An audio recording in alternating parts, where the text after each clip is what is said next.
DSC వాయిదా వేయాలని నిరుద్యోగులు హైకోర్టుని ఆశ్రయించారు. 10 మంది నిరుద్యోగులు పరీక్ష వాయిదా వేయాలంటూ హైకోర్టులో పిటిషన్ వేశారు. పరీక్షలు వాయిదా వేస్తూ కొత్త నోటిఫికేషన్ ఇవ్వాలని కోరారు. ఈ రోజు నుంచి ఆగస్టు 5 వరకు డిఎస్సి పరీక్షలు జరుగుతుండగా మరోవైపు అభ్యర్థుల తరపున advocate K Karunasagar writ petition దాఖలు చేశారు. గురువారం ఈ పిటిషన్ను హైకోర్టు విచారించనుంది. డిఎస్సి పరీక్షలు ప్రారంభం కానుండటం, హైకోర్టు అదే రోజు కేసును విచారించనుండటంతో సర్వత్రా ఉత్కంఠ నెలకొంది.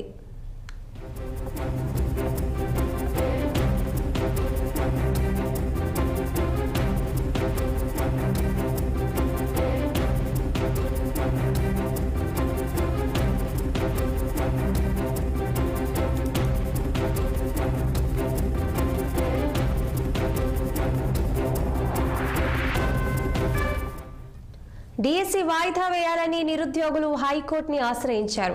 10 మంది నిరుద్యోగులు పరీక్ష వాయిదా వేయాలంటూ హైకోర్టులో పిటిషన్ వేశారు. పరీక్షలు వాయిదా వేస్తూ కొత్త పిటిషన్ ఇవ్వాలని కోరారు.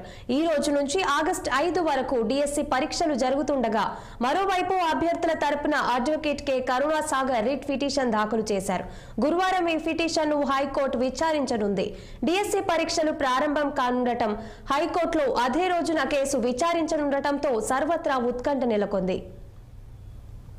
ఈ విషయంపై మరింత సమాచారం మా ప్రతినిధి శ్రీనివాస్ అందిస్తారు. శ్రీనివాస్, చెప్పండి, డిఎస్సి పరీక్షకు సంబంధించిన అప్డేట్స్ ఏంటి? ఈ రోజు తెలంగాణ ప్రభుత్వం ఈ రోజు నుండి ఆగస్టు 5 వరకు డిఎస్సి పరీక్ష నిర్వహిస్తుంది. ఇప్పటికే కొద్దిసేపటికి ఉదయం 9 గంటలకే డిఎస్సి పరీక్ష ప్రారంభమైందని చెప్పొచ్చు.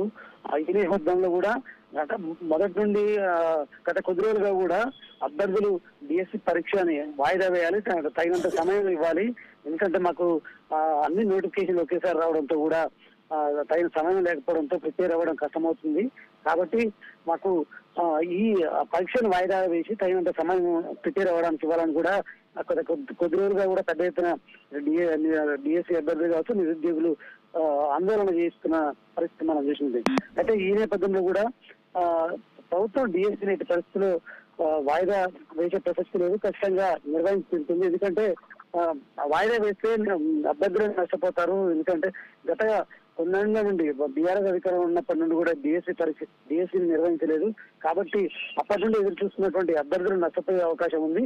కాబట్టి ఖచ్చితంగా డిఎస్సి నిర్వహిస్తామని కూడా స్పష్టం చేసిన నేపథ్యంలో కూడా ఈ రోజు షెడ్యూల్ ప్రకారమే డిఎస్సి ప్రారంభమైంది. కానీ ఈ నేపథ్యంలో కూడా 10 మంది నిరుద్యోగులు హైకోర్టును ఆశ్రయించారు. తమకు అవకాశం కల్పించకుండా ప్రభుత్వం పరీక్ష నిర్వహిస్తుంది కాబట్టి మేము నష్టపోతున్నాం, మాకు న్యాయం చేయాలంటూ కూడా ఆశ్రయించింది. ఈ నేపథ్యంలో కూడా అది ఈ రోజు బెంచ్ మీదకి వస్తుంది, విచారించనుంది. ఈ నేపథ్యంలో ఈ రోజు పరీక్షలు ప్రారంభమయ్యాయి.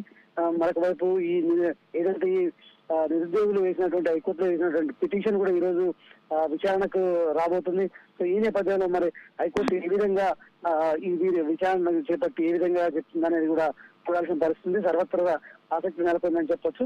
ఏదైనా సరే ఖచ్చితంగా తమకు అవకాశం కల్పించే నిరుద్యోగులు ఏదైనా వాయిదా వేస్తే నష్టపోతారని చెప్పేసి ప్రభుత్వం చెప్తున్న నేపథ్యంలో కూడా హైకోర్టు తీర్పు ఏ విధంగా ఉండబోతున్నది చూడాల్సిన అవసరం ఉంది.